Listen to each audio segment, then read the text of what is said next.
Productivity is something that many of us strive for, and we think multitasking is just the thing that's going to get us there.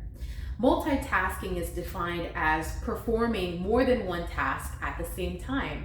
It's that concept where you feel you can split your attention more than one way and that you'll get the same quality across many tasks if you do it at the same time. But neuroscientists are realizing that multitasking is actually just a myth. It actually results in wasted time, redundancy, and duplicative tasks because sometimes you actually have to go back and do it again, and loss of efficiency. In this video, you're going to learn about that myth of multitasking, and we're going to identify what are actual ways that we can become more productive.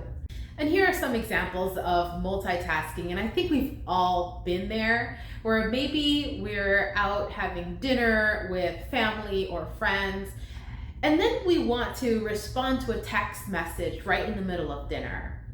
Or maybe we're watching a movie on television, and at the same time we're on our laptops working on something for work or a personal hobby that we're just trying to get together and pull together in our laptop.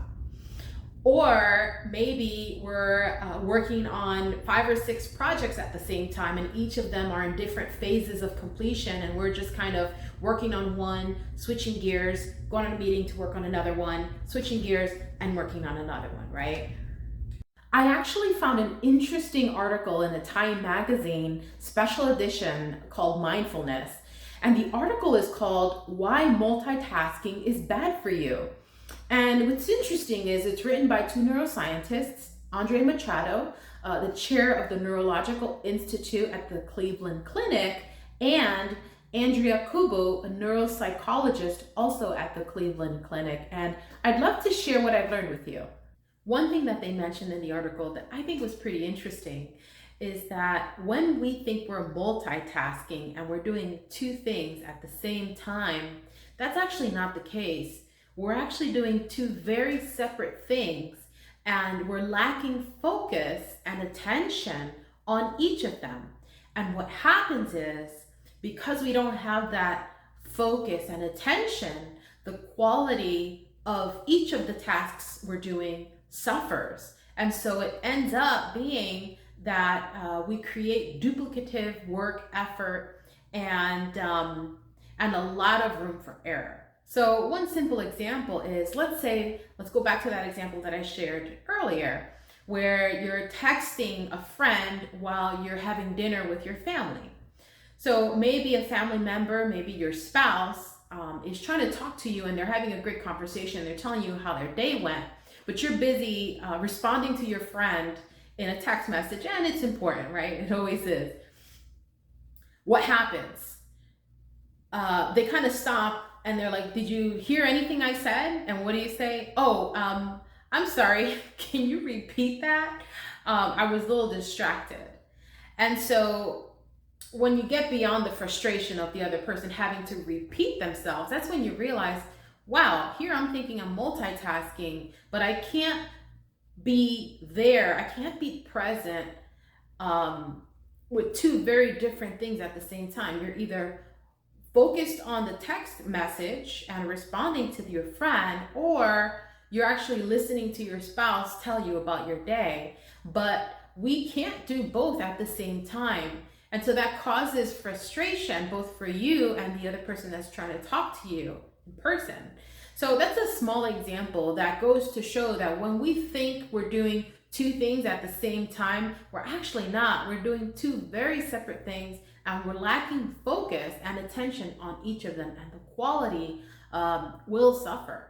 So multitasking creates a greater demand for cognitive resources, such as attentiveness or working memory. And so multitasking really is task switching. And so neuroscientists have realized this, and they realize that multitasking actually divides our attention, and by doing so, it hampers our ability to even perform the most simple tasks.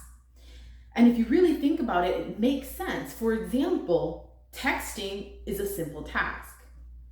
Driving is a simple task, especially if you've driven to the same places over and over again. It's almost subconscious. You just get in and drive and you know where you're going. That's a simple task.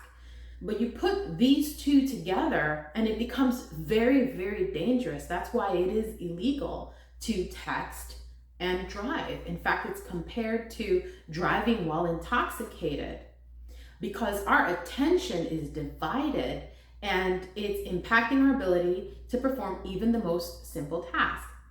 So this is something that neuroscientists have realized, and something that we should be aware of and begin to internalize and think of the ways that we're multitasking, and are we really being efficient and productive? Those are things we should ask ourselves. Now, the last point that I wanted to bring up was how multitasking impacts our learning process. And if you think about it, if multitasking by definition is dividing our attention, then it's the opposite of focusing. And we need to be able to focus on something if we're to learn. So the learning process means that we're focused so that we have enough attention to be able to really have those cognitive resources, remember we talked about last time, working for us so that we can actually learn and absorb what we're processing. So the more that we multitask, the less we're able to accomplish, because the focus isn't there and that learning process is hindered. And you know, it makes sense, because there's a book of wisdom that says there's a time for everything. There is a time for everything.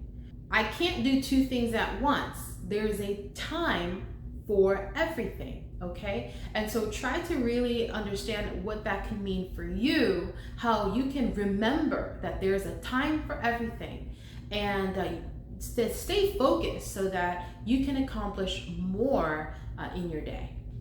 There are 3 ways to overcome this multitasking myth and get more productivity out of your day. These are the 3 things that work for me, and I'd love to share them with you. The first is time blocking. So use your calendar to schedule time, not just for work and work activities, but also for family time, so that there's a time for everything. There's a time for working and your work engagements and meetings and projects, but there's also time to spend with your family, with your kids, maybe going to the park, right? Or going out to eat, to a restaurant and spend time together. Maybe you can schedule some time to go out to coffee with a friend and schedule that in advance so that you have your calendar not just filled with work activities, but also with personal activities. So that shows a nice balance in your day. And you know what I noticed when I started doing that is I actually made more time for my family, because I thought about it. I says, okay, this week, this is all the work I'm going to accomplish. This is all the times that I'm setting for myself to accomplish this. But where in my calendar do I see exercise? If it's not planned, so what do they say? If you fail to plan, you plan to fail. So the same thing too is kind of look at your calendar and think to yourself, okay, where in this calendar is the 30 minutes or 60 minutes for working out? If it's not there, chances are it's going to fall by the wayside really quickly because you don't have time for it.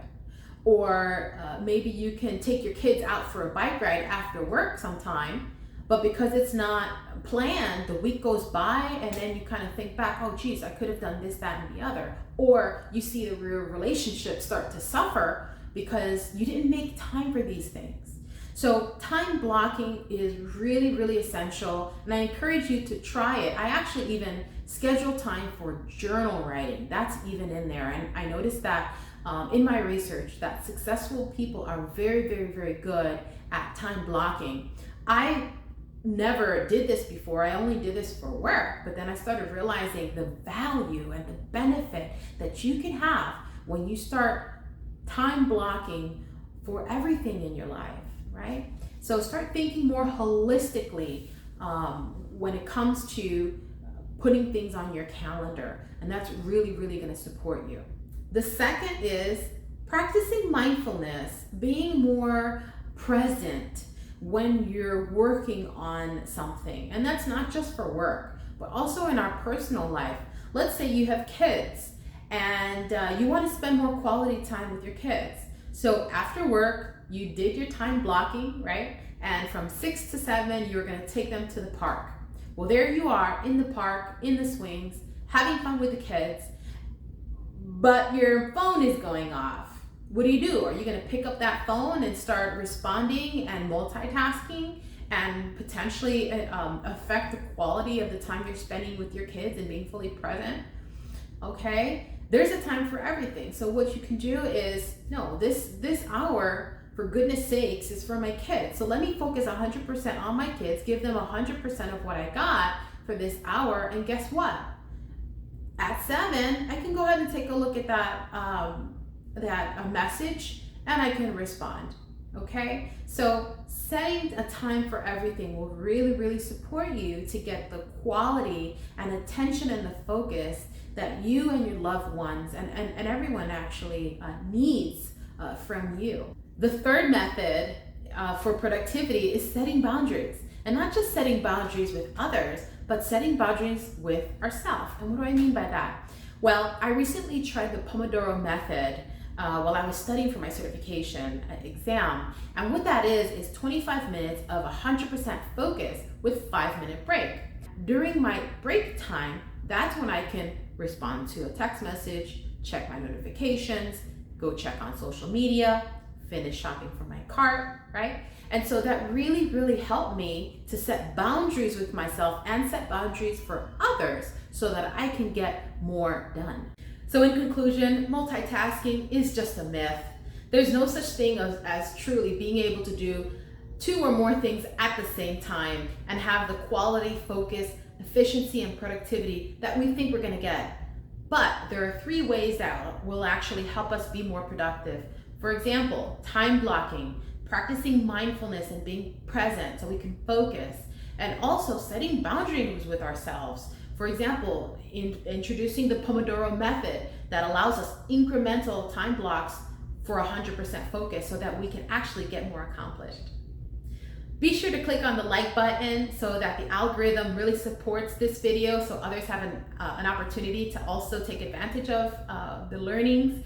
And also subscribe so that you're notified on new videos on personal development, leadership, and so much more. Also, I've created a goal-setting masterclass, and click on the link below so that you can go ahead and get started with not just setting goals, but a method that will support you in quickly accomplishing your goals.